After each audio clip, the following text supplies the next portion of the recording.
తెలంగాణ రాష్ట్ర ముఖ్యమంత్రి అబద్ధాల కోరు, అబద్ధాలకు పర్యాయ పదంలా ఉన్నటువంటి దగాకోరు, ప్రజలను మోసం చేసినటువంటి రైతు మోసకారైన రేవంత్ రెడ్డి నిన్న మీటింగ్లో మాట్లాడుకుంటూ కేసీఆర్ అనే మొక్కని మళ్ళా మొలవనియాట. ఎవరు మొక్క, ఎవరు మహావృక్షం, ఏ మొక్క ఎక్కడ మొలుస్తుంది, ఏ మొక్కని ఎవడు బలవనీయడనేటువంటి కనీసం సోయి లేకుండా మాట్లాడుతున్నటువంటి ఒక దౌర్భాగ్యమైన పరిస్థితులలో ఒక భావదారిద్ర్యంతో కొట్టిమిట్టాడుతున్నటువంటి వెధవ ఎవడు అంటే రేవంత్ రెడ్డి. ఎందుకంటున్నానంటే ఈ మాట వెధవ అని, ఈ రోజు వరకు పెట్టినటువంటి ఏ మీటింగ్ అయినా దాదాపు ఏడాది కావస్తుంది. అది కాంగ్రెస్ పార్టీ మీటింగ్ అయినా, అది గవర్నమెంట్కి సంబంధించిన మీటింగ్ అయినా, అది పబ్లిక్కి సంబంధించిన మీటింగ్ అయినా, ఏ మీటింగ్ అయినా వారి వాదన ఒకటే, ఆవు కథ లెక్క. అడిసిరిగాలి ఇడిదిగాలి కేసీఆర్ గారిని తిట్టిపోవాలి. కేసీఆర్ని తిట్టడంతో ఉపన్యాసం తప్ప కేసీఆర్ అనేటువంటి పేరు తలుసుకోకుండా వారి జీవితం స్టార్టే కావట్లేదు. అటువంటి వాడు కేసీఆర్ గారు అనవాళ్ళు ఇప్పుడు చేస్తాడు. ఎట్లా సాధ్యమవుతుంది? తెలంగాణ రాష్ట్ర ఏర్పాటు, తెలంగాణ జాతిపిత, చావు నోటు తలబెట్టి తెలంగాణ సాధించి 10 సంవత్సరాలు నిర్విరామంగా శ్రమించి అత్యద్భుతంగా తెలంగాణను అభివృద్ధి పదంలో తీసుకుపోయి తెలంగాణ అభివృద్ధి రేటును పెంచి, వృద్ధి రేటును పెంచి, వ్యవసాయ వృద్ధి రేటును పెంచి నా ఒక్క తుంగతుర్తి నియోజకవర్గంలోనే దాదాపు 1,20,000 ఎకరాలకు గోదావరి జలాలను తీసుకొని వచ్చి 12 లక్షల టన్నుల కెపాసిటీతో ఉన్నటువంటి వడ్లను పండించేటువంటి ఒక మంచి రైతు బిడ్డగా కేసీఆర్ గారు ముఖ్యమంత్రిగా పనిచేస్తే ఆయన ఆనవాళ్ళు లేకుండా చేస్తా అంటాడు. ఆయన మహావృక్షం రా నాయన, మరిచెట్టు కంటే ఎక్కువ. ఆ మరిచెట్టు కింద ఊడ గిడ అంటారు కానీ ఊడ కాదు. తులసి వనంలో గంజాయి మొక్క లెక్క రేవంత్ రెడ్డి అంటాడు వాడు గంజాయి మొక్క. మనం దేని వీకేస్తాం? కలుపు మొక్కను వీకేస్తాం.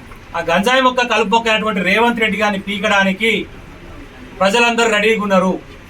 నువ్వు మూసి కాడికి సెక్యూరిటీ లేకుండా పోయినా, ఏ వడ్ల కళ్ళల కాడికి సెక్యూరిటీ లేకుండా పోయినా, బట్టలు కూడా తీసి తన్ని తరిమేసేటువంటి పరిస్థితి నీకున్నది. ఇప్పుడు పెద్ద పెద్ద పొడుగు మాటలు మాట్లాడుతున్నావు కదా, నువ్వు బయటకు వస్తే నిన్నే కొట్టి తరిమేసేటువంటి పరిస్థితి, నీ మొక్కనే పీకేసేటువంటి పరిస్థితి, నీలాగునే పీకేసేటువంటి పరిస్థితి ఈరోజు తెలంగాణలో కనపడుతున్నది. ఏ ఒక్క డిపార్ట్మెంట్ అయినా, ఏ ఒక్క వర్గానికి సంబంధించిన ప్రధానికమైన సంతోషంగా ఉన్నారో దయచేసి చెప్పని చెప్పి నేను విజ్ఞప్తి చేస్తాను. ఏ ఒక్క వర్గమైనా సరే, డిపార్ట్మెంట్లు చూస్తే అన్ని డిపార్ట్మెంట్లు నియంత్రించాల్సిన పోలీసులు కూడా ధర్నాలకు వచ్చినట్టు అర్థమైంది. ఆశాలు, అంగన్వాడీలు, రైతులు, పోలీస్ డిపార్ట్మెంటు, ప్రతి ఒక్క డిపార్ట్మెంట్లో ధర్నాలు చేసేటువంటి పరిస్థితి. 5 డిఏలు చేసినటువంటి ఉద్యోగులకు సంబంధించి 1 డిఏ ఇచ్చి అది 18 ఏళ్ళు ఇస్తారట. దానికి నేను మోతవారి ముచ్చట చెప్తాను. రైతు రుణమాఫీ దిక్కే లేదు. చేయాల్సినటువంటి సంక్షేమ కార్యక్రమాలు చేసే దమ్ము లేక, వాడు ఎట్లా బయటపడాలో తెలియక లంగమాటలు మాట్లాడుకుంటా ఇల్లు అరేంజ్ చేస్తా, అల్లు అరేంజ్ చేస్తా, ఎవరిని అరేంజ్ చేస్తావు, దేనికి అరేంజ్ చేస్తావు? నువ్వు అదరా దొంగ, ఓటుకు నోటు దొంగవు, రిటైర్డ్గా దొరికి జైలుకి పోయినవి నువ్వు నీరు సూత్రాలు మాట్లాడుతూ ఓన్ నమ్ముతారు ప్రజలు.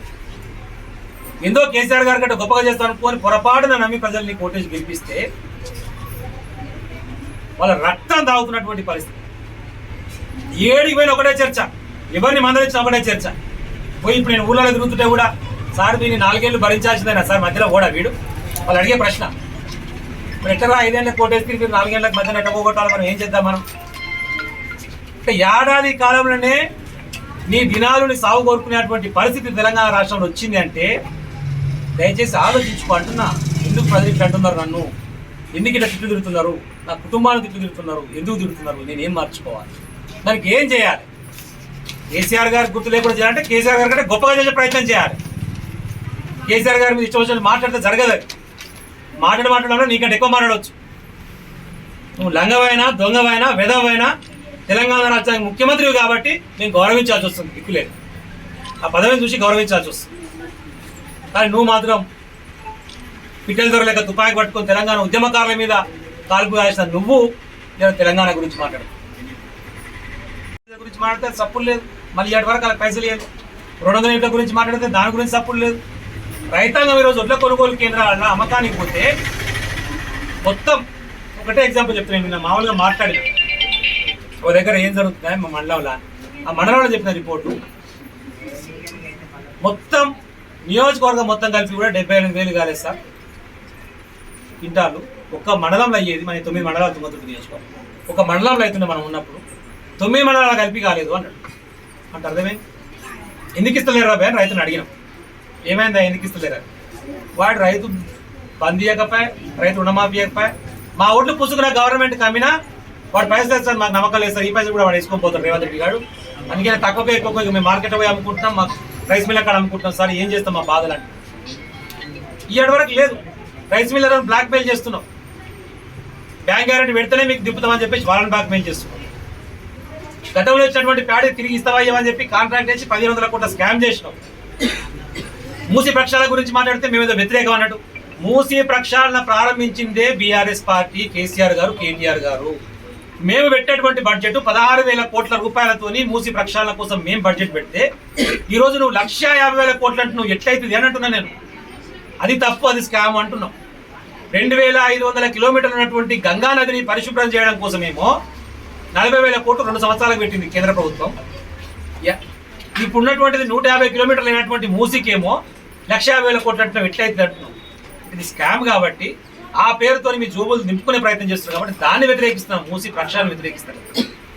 మొన్న చూస్తే క్వార్టర్లీ చూస్తున్నా 10th ఇన్కమ్ వస్తుంది మనకి ఏంటంటే 15,000 కోట్లు గతంలో వచ్చేది, ప్రతి సంవత్సరం 15% పెరిగేది. ఆ 15,000 కోట్లు రాకపోగా మొన్న వచ్చింది 10,500 కోట్లు. 4,500 కోట్లు రెగ్యులర్ రావాల్సిన ఇన్కమ్ తగ్గింది. అంటే ఏంటి కారణం? నీకు చేతనైతే ప్రభుత్వం నడుపుడు ఒక కారణం అయితే, నేను కడుపు కట్టుకుంటే మీకు రైతు బంధు 1 రోజు ఇస్తా, రైతు రుణమాఫీ 1 రోజు చేస్తా అని మాట్లాడడం. అప్పుడు మేము కడుపు కట్టుకొని పని చేసినాం, అందుకనే 15,000 కోట్లు గవర్నమెంట్ రెవెన్యూ వచ్చింది 3 నెలల్లో. కానీ ఈ రోజు ఆ 4,500 కోట్లు మీ కాంగ్రెస్ పార్టీ నాయకుల జోబులకు పోయినాయి కాబట్టి గవర్నమెంట్ గండిపడ్డది.